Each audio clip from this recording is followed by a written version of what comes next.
안녕하세요. 부동산 리치고 줍줍인입니다. 금일은 서울시 부동산 시장이 가격이 상승할지 하락할지에 대해서 의견이 분분해서 제가 자료를 준비를 해봤습니다. 바로 넘어갈게요. 네, 지금 리치고 부동산 리치고 엑스퍼트를 통해서 제가 확인을 해봤는데요. 보시면 아파트의 매매 가격과 그리고 전세 가격의 증감률이 지금 계속 증가하고 있는 모습을 볼 수가 있어요.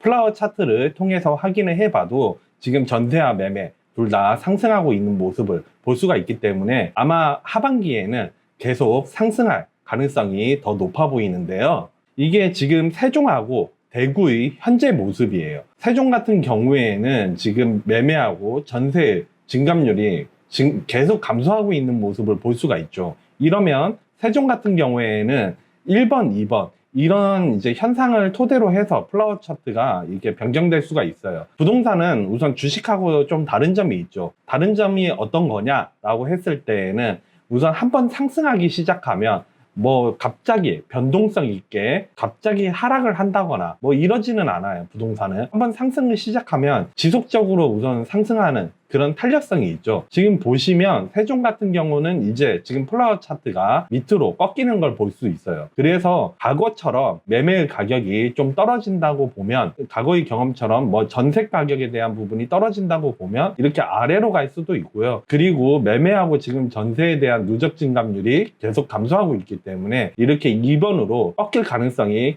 클 수도 있어요. 그리고 대구 같은 경우에는 지금 전세에 대한 증가율은 계속 좀 증가하고 있는 모습을 볼 수가 있죠. 그래서 과거에 지금 현재 이 예시처럼 전세가 증가하다가 매매 가격이 또 증가할 수도 있어요. 근데 이 매매에 대한 지금 증가율이 계속 감소하고 있는 그런 상황이기 때문에 2번처럼 이렇게 꺾일 가능성도 매우 높습니다. 그래서 이 대구와 세종처럼 이 케이스를 비교를 해봤을 때는 현재 서울 같은 경우에는 어떠한 이상 징후가 없죠. 그래서 매매하고 전세가 조금 더 상승할 거다 이렇게 보이기는 합니다. 특히나 이걸 근거해서 좀 뒷받침할 수 있는 게 바로 수급 현황인데요. 이 수급 현황을 봤을 때 지금 서울은 매수자가 더 많아지는 모양새입니다. 여기에서 보시면 이런 수급 현황이 증가하면 증가할수록 가격하고도 굉장히 큰 연관성이 있는데요. 매매와 지금 전세 둘 다 수급이 증가하고 있어서 수요에 대한 부분이 더 많아지다 보니까 자연스럽게 매매 가격이 더 상승할 수 있겠다라는 의견에 대해서 더욱더 힘을 실어줄 수가 있습니다. 많은 전문가분들이 서울이 가격이 상승할 수밖에 없는 이유 중 하나로서 이 미분양에 대해서 예시를 들고 있는데요. 지금 보시다시피 우선 미분양이 거의 전무해요. 서울 불패라는 뭐 그런 얘기가 있죠. 보시는 것처럼 우선은 미분양에 대한 물량이 거의 없고요. 지금 예금은행, 이 예금은행 대출 위험 인덱스라는 게 저희 리치고 엑스퍼트에 있는데 보시다시피 이 예금과 대출에 대한 크게 어떠한 건전성에 대한 위험이 크지가 않아요. 평균 대비해서도 낮기 때문에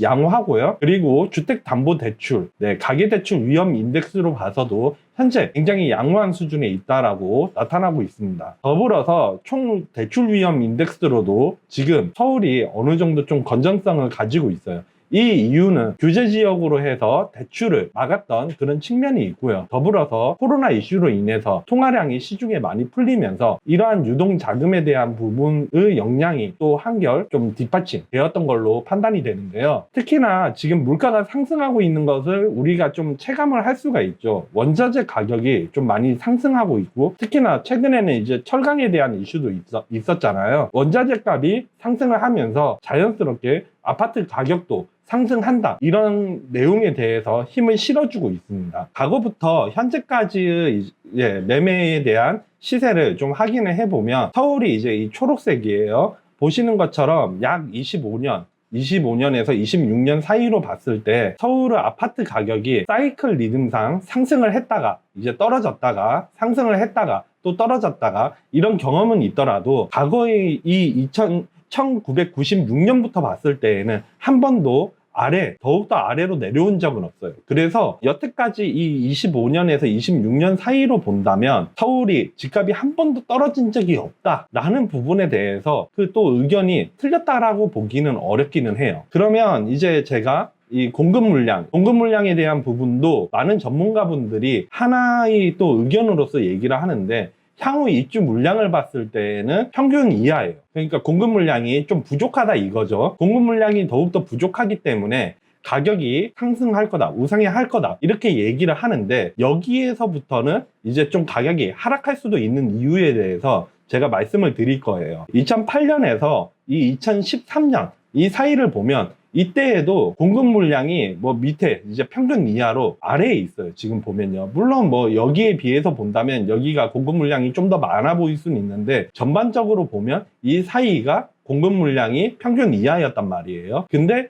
이 시기는 공급 물량과 관계없이 가격이 하락하던 그런 시기였어요. 그래서 좀 더 이제 짚어서 넘어갈게요. 가격이 하락할 수도 있는 이유에 대해서도 말씀을 드리겠습니다. 네, 이 2006년부터 시작을 해서 10년간은 저희 플라워 차트를 통해서 확인을 해봤을 때, 지금 보시면 2008년부터 시작을 해서 2014년까지 이때 보시면 2008년에 잠깐 떨어졌다가 다시 상승을 했다가 줄곧 2010년부터 2014년 이 4년 사이로는 가격이 떨어지고 있는 이런 모습을 볼 수가 있어요. 다만 공급 물량이 어느 정도는 계속 받치고 있었기 때문에 전세에 대한 부분은 가격의 하락이 거의 없이 전세는 지속적으로 상승한 모습을 또 볼 수가 있거든요. 그래서 2016년에 서울의 저평가 지수를 본다면 다른 시도 대비해서 가장 높은 수준인 것을, 그러니까 가장 저평가되어 있는 것을 볼 수가 있어요. 이 시기에서는. 다만 제가 말씀드리고 싶은 거는 이 2010년에서 2014년 사이로 봤을 때에는 가격이 떨어지고 있었다는 것을 눈에 띄게 볼 수가 있죠. 근데 이때 공급 물량을 아까 가서 확인을 다시 해본다면 뭐 그렇게까지 공급 물량이 매우 높았다라고 보기는 어렵습니다. 자, 지금 소득 대비 저평가 지수로 확인을 해봤을 때에도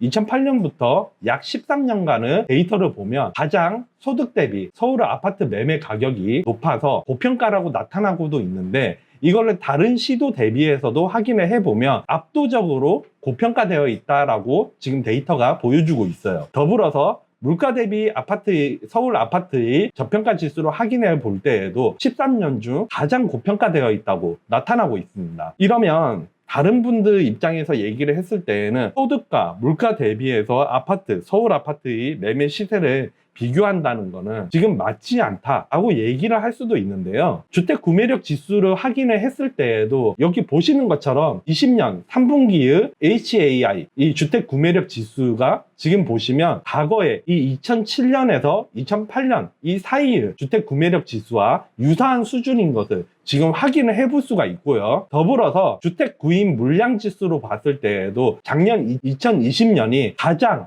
좀 안 좋은 상황인 것을 볼 수가 있어요. 네, 소득하고 물가, 그리고 주택 구매력 지수, 주택 구입 물량 지수 등은 고평가라고 계속 나타내고 있단 말이에요. 그런 것처럼 이 임대차법으로 인해서 전세 가격이 어느 정도 또 상향을 하면서 전세가율이 올라갔었는데, 현재는 매매 가격이 지속적으로 상승하니까 전세 가격의 상승이 받치지 못하고 약간 감소하고 있는 그런 모습을 볼 수가 있어요. 즉 이렇게 되면 이제 매매 가격이 현저하게 전세 가격과 또 차이가 벌어질 수가 있겠죠. 네, 이러한 어떠한 사유 중 하나로서 보면 서울에 대한 지금 세대수는 다 증가는 하고 있는데, 인구에 대한 부분을 확인했을 때에는 강서구를 빼놓고는 전체적으로 다 인구수가 감소하고 있고, 그나마 이 증가했다는 강서구의 인구수를 확인해 봐도 최근에는 계속 감소하고 있는 모습을 볼 수가 있습니다. 네, 이러한 사유를 어디로 시도에